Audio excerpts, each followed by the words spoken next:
নমস্কার, আমি আয়েশা, আপনাদের হোস্ট।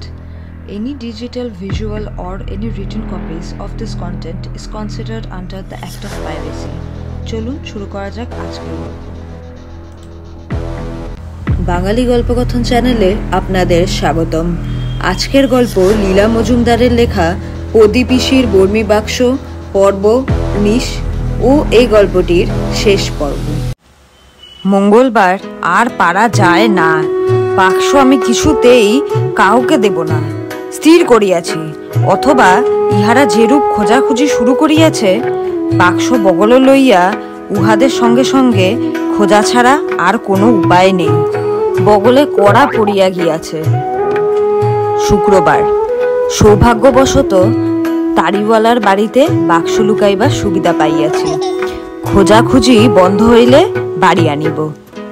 সোমবার তাড়িওয়ালার সহিত পরামর্শ করিয়া গাজার ব্যবসা শুরু করিয়াছি। ভীষণ লাভ হইতেছে। এদিক ওদিক ঘোরাঘুরিও করতে হয়। শনিবার জিনিসপত্র বহু কিনিয়াছি, বহু দানও করিয়াছি। ইহারা জিনিস লয়, অথচ আমাকে সন্দেহের চোখে দেখে।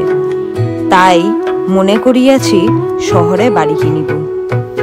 রবিবার ঘটনাক্রমে গম্বুজের এই নির্জন স্থান আবিষ্কার করিয়াছি। এইখানেই আমার এই লিপি ও বাকি গুটি কতক অলঙ্কার রাখিলাম। ইহাদের বিবাহ আদি হইলে উপহার দেওয়া যাইবে। ইতি শ্রী গজা। সেজদাদা মশাই হতাশ গলায় বললেন, তারপরেই বোধহয় ঠাকুরদা বাদরের সিঁড়ি কাটিয়ে দিয়েছিলেন। গজার আর কাউকে গয়না উপহার দেওয়া হয়নি। শেষে তো কলকাতাতেই থাকতো শুনেছি। পদি পিসির ফিক করে হাসার কারণ বোঝা গেল। তার মতে গজার থেকে বাক্স পাবার যোগ্য পাত্র আর কেই বা ছিল। খানিকক্ষণ চুপ করে থাকার পরে খেন্তি পিসি বললেন, বাক্সে কি আছে?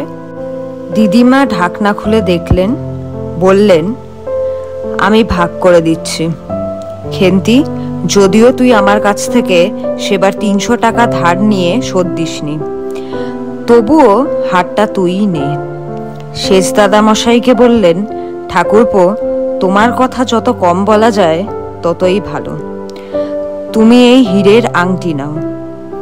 এটা মেজ ঠাকুরপোর ছেলেকে দেব।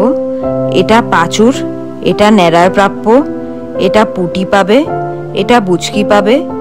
এই বালাজোড়া আমার ভাগ, আমার মেয়েকে দেব বলে মাকে দেবার জন্য আমার হাতে দিলেন।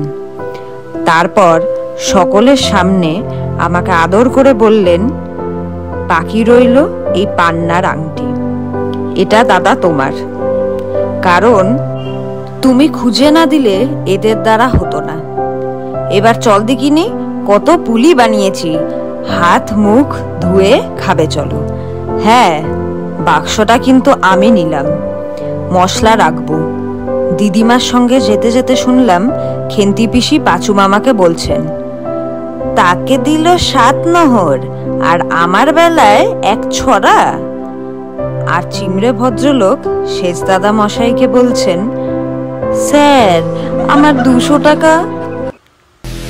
লীলা মজুমদারের লেখা পদি পিসির বর্মি বাক্সর এটিই ছিল অন্তিম পর্ব।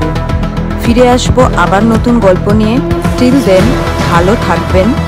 And yes, please do not forget to like our content, share and subscribe to our channel for the upcoming new story on Bangali Golpokotha.